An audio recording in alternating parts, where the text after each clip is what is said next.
اعوذ باللہ السمیع العلیم من الشیطان الرجیم من ہمزہ ونفخہ ونفثہ بسم اللہ الرحمن الرحیم۔ السلام علیکم ورحمۃ اللہ وبرکاتہ۔ اللہم صلی وسلم علی نبینا محمد۔ صحیح بخاری اور صحیح مسلم کی حدیث ہے، حضرت ابو ہریرہ رضی اللہ تعالیٰ عنہ سے روایت ہے کہ انہوں نے نبی کریم صلی اللہ علیہ وآلہ وسلم کو فرماتے ہوئے سنا کہ بنی اسرائیل میں 3 آدمی تھے، ایک برص یعنی کہ سفید داغوں کے مرض میں مبتلا تھا، دوسرا گنجا اور تیسرا اندھا۔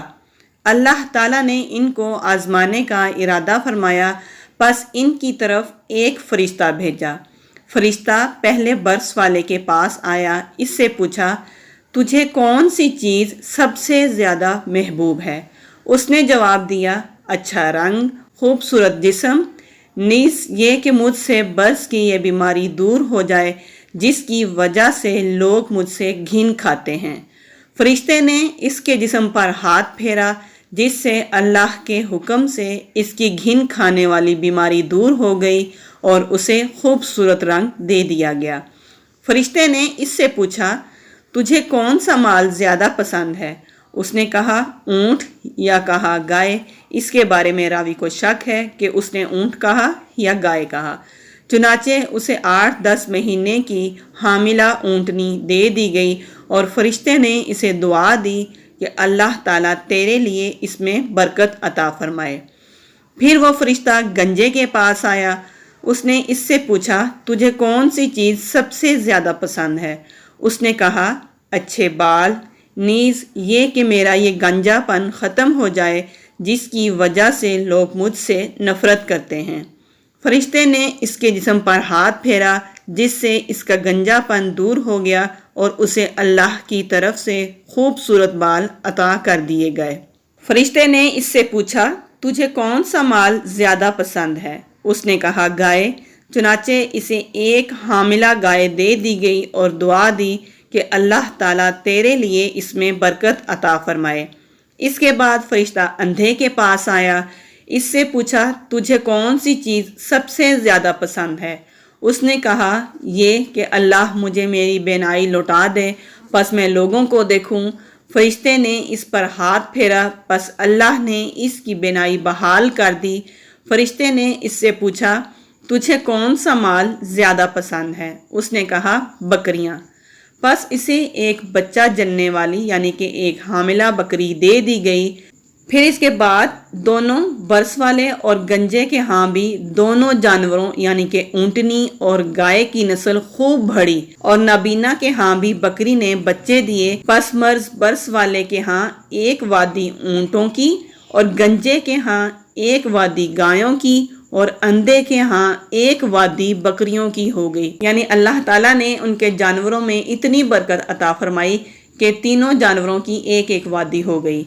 اب پھر فرشتہ مرض برص والے کے پاس اس صورت اور حیت میں آیا جیسا کہ وہ مسکین ہو، اور کہا کہ میں مسکین آدمی ہوں، سفر میں میرے وسائل ختم ہو گئے ہیں، آج میرے وطن پہنچنے کا کوئی وسیلہ اللہ کے اور پھر تیرے علاوہ کوئی نہیں، اس لیے میں تجھ سے اس ذات کے نام سے جس نے تجھے اچھا رنگ، خوبصورت جسم اور مال عطا کیا ہے، ایک اونٹ کا سوال کرتا ہوں جس کے ذریعے سے میں اپنے سفر میں منزل مقصود تک پہنچ جاؤں۔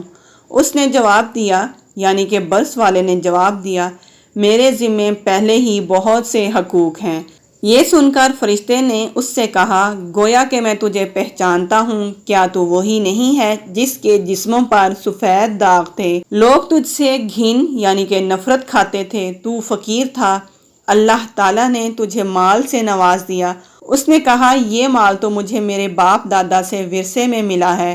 فرشتے نے کہا، اگر تو جھوٹا ہے تو اللہ تعالیٰ تجھے ویسا ہی کر دے جیسا کہ تو پہلے تھا۔ اب فرشتہ گنجے کے پاس اس کی پہلی شکل و صورت میں یعنی کہ جیسا کہ وہ پہلے برص والے کے پاس مسکین کی شکل و صورت میں گیا تھا، اس میں گیا اور اس سے بھی وہی کچھ کہا جو برص والے کو کہا تھا، اور اس گنجے نے بھی وہی جواب دیا جو اس نے دیا تھا، یعنی کہ جو برص والے نے جواب دیا تھا کہ یہ مال دولت تو مجھے میرے باپ دادا کی طرف سے ورثے میں ملا ہے۔ جس پر فرشتے نے اسے بھی بد دعا دی کہ اگر تو جھوٹا ہے تو اللہ تعالیٰ تجھے ویسا ہی کر دے جیسا کہ تو پہلے تھا۔ پھر فرشتہ اندھے کے پاس آیا کہ میں مسکین اور مسافر آدمی ہوں، میرے وسائل سفر میں ختم ہو گئے ہیں، اب آج میرے لیے وطن پہنچنا اللہ کی مدد پھر تیری مدد کے بغیر ممکن نہیں ہے، اس لیے میں تجھ سے اس ذات کے نام سے جس نے تیری بینائی تجھ پر واپس لوٹا دی ایک بکری کا سوال کرتا ہوں تاکہ اس کے ذریعے سے میں اپنے سفر میں منزل مقصود تک پہنچ جاؤں۔ اندھے نے کہا بلا شبہ میں اندھا تھا، اللہ تعالیٰ نے میری بینائی بحال کر دی، تیرے سامنے بکریوں کا ریوڑ ہے، ان میں سے جو چاہے لے جا اور جو چاہے چھوڑ جا، اللہ کی قسم آج میں جو تو اللہ کے لیے لے لے گا اس میں تجھ سے جھگڑا نہیں کروں گا۔ یہ سن کر فرشتے نے اسے کہا اپنا مال اپنے پاس ہی رکھ، بے شک تمہیں آزمایا گیا تھا جس میں تو کامیاب رہا، پس اللہ تعالیٰ تجھ سے راضی ہو گیا اور تیرے دونوں ساتھی ناکام رہے، ان پر تیرا رب ناراض ہو گیا۔ سبحان اللہ، کتنی پیاری حدیث ہے کہ انسان کو جب مال و دولت دیا جاتا ہے تو اللہ تعالیٰ کی طرف سے اس پر آزمائش بھی آتی ہے۔ اس حدیث سے ہمیں یہ معلوم ہوا کہ مال و دولت کی فراوانی بھی ایک آزمائش ہے۔ اس آزمائش میں کامیاب وہی ہوتا ہے جو مال کے گھمنڈ میں مبتلا ہو کر اللہ کو اور اپنی حقیقت کو نہیں بھولتا، بلکہ وہ اس دولت کو اللہ تعالیٰ کی ضرورت مند مخلوق پر خرچ کر کے خوش ہوتا ہے اور اللہ کی نعمت کا عملی شکر بھی ادا کرتا ہے۔ اور جو اس کے الٹ رویہ اختیار کرتے ہیں، یعنی کہ جو اللہ تعالیٰ کے دیے ہوئے مال و دولت میں سے ضرورت مند مخلوق پر خرچ نہیں کرتا اور پھر اللہ تعالیٰ کا شکر ادا نہیں کرتا، اس رویے کی وجہ سے وہ جھوٹ، بخل اور تکبر کا ارتکاب کرتا ہے جو اللہ تعالیٰ کی ناراضگی کا باعث بنتا ہے۔ اللہ تعالیٰ سے دعا کرتے ہیں کہ اللہ تعالیٰ ہمیں اپنے دیے ہوئے مال و دولت کو اللہ تعالیٰ کے راستے میں خرچ کرنے کی اور ضرورت مند مخلوق پر خرچ کرنے کی توفیق عطا فرمائے، اور اللہ تعالیٰ ہمیں توفیق عطا فرمائے کہ ہم اللہ تعالیٰ کا شکر ادا کر سکیں، کیونکہ اللہ تعالیٰ نے یہ فرمایا ہے کہ جو میرا شکر ادا کرتا ہے میں اس کو اور زیادہ عطا کرتا ہوں۔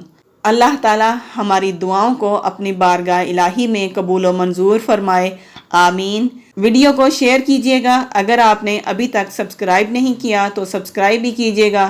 جزاک اللہ خیرن کثیرا و بارک اللہ فیکم۔ السلام علیکم ورحمۃ اللہ وبرکاتہ۔